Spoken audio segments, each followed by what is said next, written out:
Balik lagi di channel gue Fatih Noval. Kali ini gue bakal bahas 3 match susulan yang kemarin belum sempat gue bahas di video sebelumnya. Ada Real Madrid, terus ada MU dan ada Liverpool. Mungkin kita ke Premier League dulu ya. Yang pertama mungkin gue bakal bahas Liverpool. Liverpool ini kemarin ya gue sangat sayangkan ya bermainnya kurang menjanjikan. Bener-bener dari menit awal itu. Anyway, gue lihat full matchnya masih dengan permasalahan yang sama di lini tengah kalau gue bilang dan di sayap kirinya. Ini lagi-lagi membuktikan omongan gue bahwa Gakpo ini bener-bener dia butuh space. Dia bukan tipikal yang menusuk gitu ya. Nggak banyak peluang dari Gakpo. Dari Salah, ya Salah bermain reguler ya, dia bermain bermain luar biasa dengan tusukan-tusukannya seperti biasa gitu ya. Tapi yang gue harapin itu di sisi kirinya sih, ini benar-benar kehilangan Luis Diaz banget. eh Tusukannya jadi nggak ada gitu. Paling kalau misalkan ada space, ya terbukti seperti golnya Ekitike gitu ya. Itu kan prosesnya dari Hakpo dapat space dulu, dia shoot, eh keblok, jatuh di kakinya Ekitike dan diselesaikan gitu.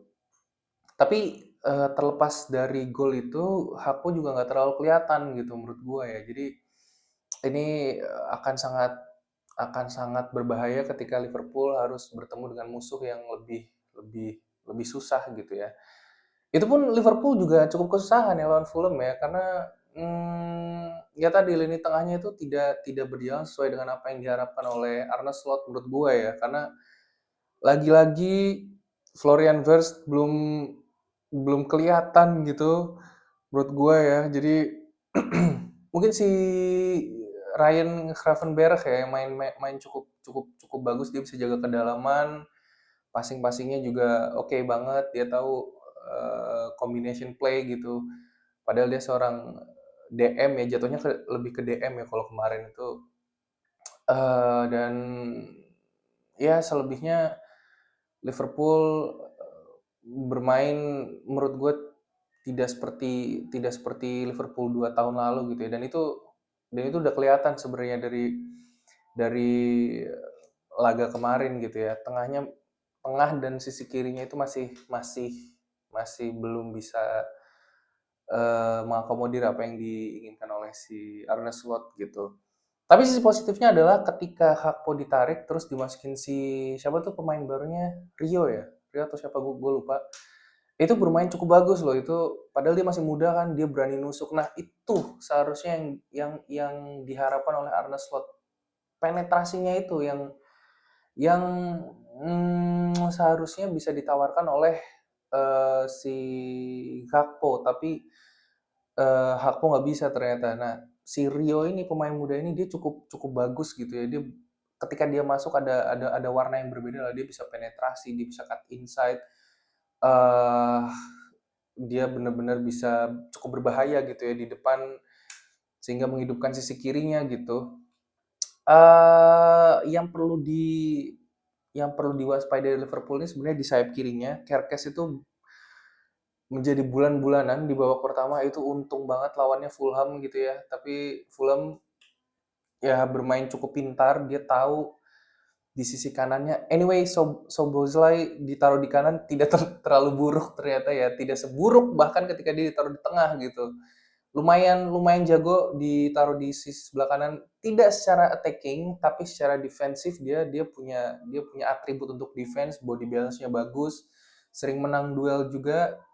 Itulah kenapa Fulham lebih cenderung menyerangnya di sisi kirinya dari Liverpool, which is yang dijaga sama si Kerkes, dan itu bener-bener hampir loh berkali-kali tercetak kemelut tuh di sebelah kirinya gitu. Kerkes ini ya menurut gue masih belum belum bisa ya gantiin si Robo ya. Menurut gue masih masih masih prematur lah si Kerkes ini, karena berkali-kali dia kalah 1-2 step sama wingernya si Fulham gitu. Jadi ini agak agak cukup berbahaya. Masih masih untung backnya ada si Van Dijk sama Konate gitu. Jadi masih beberapa kali masih bisa diintercept oleh center backnya. Tapi ini alarm gitu untuk Liverpool, terutama di sisi kirinya ya, secara defensif masih masih kelihatan banget terekspos gitu ya sama sama musuh terutama di laga ini sama si Fulham gitu.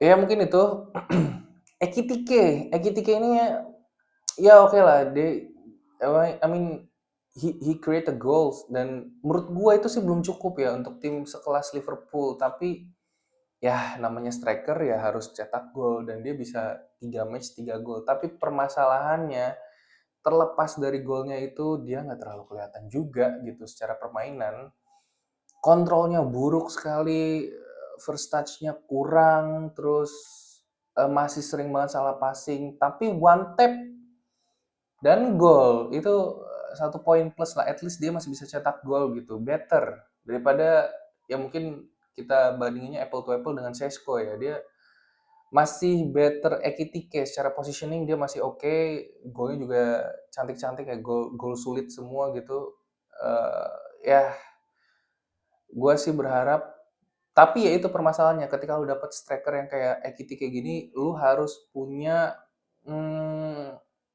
harus punya bola yang enak untuk si Ekitike ini masalahnya Verse itu Florian Wirtz belum belum bisa menawarkan itu. Untungnya masih ada sayapnya yang masih bisa menopang Ekitike gitu. Jadi kita lihat ke depannya nanti gimana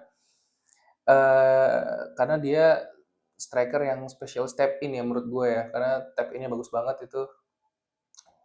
Dan ya dia bukan tipikal yang bisa turun kayak Gyökeres ya atau Rasmus Højlund gitu. Jadi harus disuplai gitu. Ya, gue harap Florian masih bisa nyetel ya untuk di pertengahan season nanti atau mungkin secepatnya gitu supaya si Ekitikanya ini jadi enak lah gitu kasarnya. Oke itu untuk Liverpool kita ke United dulu MU ini benar-benar apa ya kembali menurunkan ekspektasi gue ya gue sempet di laga pertama itu lawan Arsenal cukup cukup cukup senang melihatnya karena terutama ketika ketika Bruno Fernandes dan si Mason Mount main itu cukup berbahaya tapi di laga ini ya gue liat boring ya pertandingannya tuh cukup cukup membosankan gitu karena yang gue lihat adalah MU lagi-lagi masih main long ball nggak jelas ya paling berbahaya di sisi kanannya si malah yang berbahaya tuh Ahmad Diallo gue nggak ngerti ya kenapa si Ruben Amorim lebih milih Ahmad Diallo di sisi fullback gitu daripada ya nggak ada juga sih sebenarnya cuma menurut gue sih Ahmad Diallo lebih optimal ketika masalahnya ada Mbumo itu sih yang gue pahami gitu ya karena ada Mbumo jadi si Ahmad Diallo atau ditarik di fullback gitu cuma permasalahannya ya lu nggak bisa kalau misalkan mainin Mbumo sama si Ahmad Diallo bareng di laga pertama oke, masih ada combination play 1-2 tapi di laga ini benar-benar nggak kelihatan mereka seperti seperti nanti gue bahas Mbappe sama Vinicius ya. Mereka tuh kayak gitu, jadi kayak tabrakan gitu, bingung satunya. Jadi nggak ada combination play yang bagus gitu. Positioningnya salah semua gitu. Jadi nggak terlihat sehingga membuat Mbungu jarang menyisir gitu ya, lebih lebih cut inside jadinya. Nggak mereka masih kebingungan lah siapa yang nyisir, siapa yang cut inside. Combination playnya tuh nggak kelihatan gitu. Ketika Ahmad Diallo-nya ditaruh di fullback, gue pikir harus ada solusi untuk ini karena dua-duanya cukup cukup bagus lah, cukup bagus meskipun bukan levelnya harusnya bukan levelnya MU ya, cuma ya kita lihat mau siapa lagi taruh di kanan kan nggak ada juga gitu ya. Mount sama Bruno Fernandes, nah ini yang bikin gue cukup kecewa karena di pramusim meskipun again pramusim bukan dijadiin patokan, cuma yang gue lihat Mount bermain luar biasa ya di pramusim dan nggak kelihatan. Mungkin 10 menit pertama ya, gue bisa bilang 10 menit pertama itu cukup sporadis gitu serangannya. Tapi ya itu 10 menit pertama aja, sisanya bener-bener nggak terlalu kelihatan gitu. Matheus Cunha bermain cukup baik, tapi ya lagi-lagi he is not a goal scorer gitu ya. Jadi memang bukan tugasnya dia sebenarnya. Ini apa ya, missing link-nya di MU itu ya di striker. Apakah Sesko bisa menawarkan itu? Gue sih cukup ragu ya karena hmm, Benjamin Sesko ini menurut gue sih kurang tajam ya, kurang tajam, bukan bukan striker yang bisa membawa MU ke level selanjutnya menurut gue ya, lagi-lagi. Ya tapi kita lihatlah gimana nanti racikan Amorim gitu ya. Tapi yang jelas di laga kemarin gue cukup kayak ya masih, ya ini kualitas papan tengah gitu menurut gue.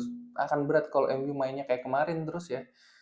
Kecuali kalau pas lawan Arsenal masih masih better lah. Dia menunjukkan fighting spirit yang bagus. At least ada fighting spiritnya. Kemarin tuh aduh, nggak kelihatan gitu, tengahnya kosong, nggak ada apa ya, nggak ada kreativitas sama sekali sih di MU ini ya.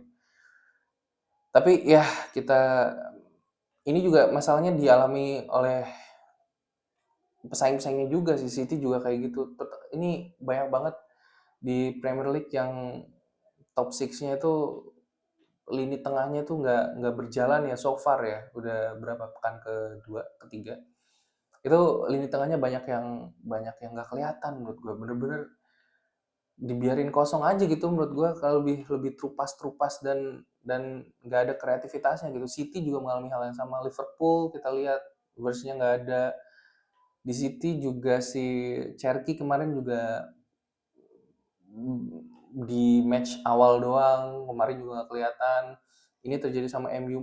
Mungkin yang lebih better Arsenal, tapi Arsenal pun nggak semeledak musim kemarin gitu. Jadi Chelsea juga mengalami hal yang sama ya. Jadi kita lihat yang masih agak better tuh Tottenham, justru surprisingly ya. Dia ternyata lini tengahnya oke banget. Dia bisa menyuplai flanknya gitu ya, sisi sayap kanannya, si siapa, aduh gue lupa, di sayap kanannya. Ya itu lini tengahnya masih oke. Aston Villa, sorry, West Ham yang kemarin juga surprisingly main bagus loh. Si West Ham itu di tengahnya si Bowen sama si Paketa ya. Paketa main main cukup bagus gitu. Gue gue menantikan gimana nanti ke depannya top 6 ini ya. Ya semoga mereka bisa bisa merubah inilah gitu. Itu dari MU sih. Very enough ya, satu-satu. Ya karena memang ini match membosankan gitu, jujur aja. Kita beralih ke Real Madrid. Sama, Real Madrid juga mengalami, gua rasa sih yang karena gini guys, gue tuh selalu selalu punya opini pribadi bahwa ya tim yang juara, tim yang sukses itu yang punya lini tengah superior gitu, kayak ya Real Madrid yang hat trick champion, kita tahu gimana Kroos, Modric sama Casemiro kan. Barcelona, Xavi, Iniesta, kita tahu gimana luar biasanya gitu. Jadi even Bayern Munchen dengan Thiago Alcantara-nya kita tahu gimana gitu ya. City dengan Kevin De Bruyne-nya, masalahnya gue nggak tahu kenapa tim-tim besar ini kayaknya struggle banget di tengahnya. Itu pun yang dialami sama Real Madrid. Tapi untungnya gue masih ada sedikit harapan di Arda Güler ya. Kemarin sih Arda Güler nggak kelihatan. Sebenarnya di match ini juga nggak terlalu kelihatan, tapi at least dia bisa cetak satu assist yang menurut gue luar biasa, itu membelah membelah pertahanannya si Real Oviedo ya gitu. Jadi ya tapi selepas itu nggak ada apa ya, pre assist kayak atau apa kayak, itu nggak kelihatan gitu, masih belum kelihatan lah menurut gue ya. Tapi eh, apakah Arda Güler bisa bisa istilahnya bisa meng-carry Real Madrid ke level selanjutnya? Menurut gue tergantung tergantung mental ini anak gitu ya. Karena ya this guy is still young guys. Come on. Tim sebesar Madrid mengandalkan satu bocil gitu ya, yang harus berpikir kreatif untuk mengemban tugas sebesar itu ya. Menurut gua masih belum bisa, kecuali dia ternyata ternyata bisa sespesial Pedri ya. Jadi Pedri kan different case gitu ya. Jadi ya tapi gue lihat ada potensi ke sana, tapi masih masih mentah banget karena ya tadi terlepas dari asisnya ke Mbappe gitu, dan golnya pun lagi-lagi kesalahan ya, 2 gol itu kan kesalahan semua. Yang, asisnya Vini juga kesalahan dari Real Valladolid kena intercept, terus, serangan balik lagi-lagi kalau serangan balik ya Real Madrid nggak usah ditanya lah, emang dia spesialis mereka kan di situ gitu. Cuma maksudnya dengan, ah, dengan adanya Mbappe, ya sebenarnya Real Madrid yang sekarang ini nggak terlalu banyak superstarnya juga sih, paling cuma Mbappe sama Vini yang levelnya up gitu. Sisanya sih menurut gue ya masih so-so aja sih, karena ya lu mau berharap sama siapa? Brahim Diaz juga main, lagi-lagi Brahim Diaz dipaksa di kanan lagi dan aduh nggak kelihatan menurut gue ya. Yang unik justru Rodrigo bermain di kiri justru lebih berbahaya menurut gua. Tapi memang tidak seberbahaya Vini. Itu permasalahannya lagi-lagi menambah PR Xabi Alonso ya. Menaruh Rodrigo tuh cukup baik di sebelah kiri. Ya mungkin itu keinginan dari dulu ya sebenarnya Rodrigo dipasang di sebelah kiri. Cuma karena ada Vinicius ditambah ada Mbappe sekarang ya dia kehilangan posisinya gitu. Sehingga harus taruh di sayap kanan. Tapi lagi-lagi ah ketika Vini masuk, ya tentunya itu yang gila ya, benar-benar ditekan habis gitu Real Madrid setelah Vini masuk. Tapi lagi-lagi overload di kirinya, Mbappe benar-benar masih bingung dia. Justru ketika Vini masuk, Mbappe lebih ke kiri. Gue nggak ngerti kenapa ya. Ketika nggak ada Vinicius tuh Mbappe di tengah terus, jarang ada dia nyisir. Tapi ketika Vinicius masuk malah Mbappe-nya ke kiri. Gue nggak ngerti gitu apa yang terjadi, komunikasinya tuh gimana gue nggak ngerti gitu. Eee, tapi ya lagi-lagi Mbappe ini tajam banget ya emang dia secara positioning, ya itu dia. Ini bener-bener missing link-nya si Xabi Alonso ini ya di playmaker ya. Once mereka ketemu playmaker yang bagus, gila ini. Mbappe tuh sebagai striker juga gila banget. One shot one goal ya, gila emang. Pojok kiri bagus banget dan gol keduanya pun cantik banget itu first touch ya, kalau gua nggak salah ingat itu, wah gila. Ya itu sih menurut gua.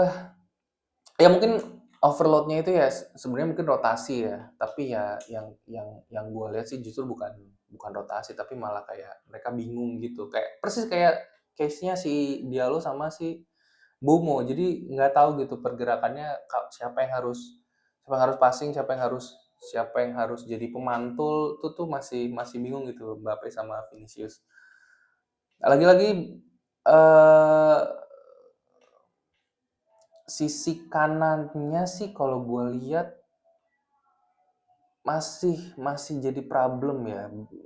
Jelas nggak mungkin Real Madrid akan mengandalkan Brahim Diaz terus. Menurut gue harus harus ada ya masih sedikit better Rodrigo ya, meskipun lagi-lagi gue bilang Rodrigo inkonsisten di kanan, tapi daripada lu pasang Brahim Diaz man, come on.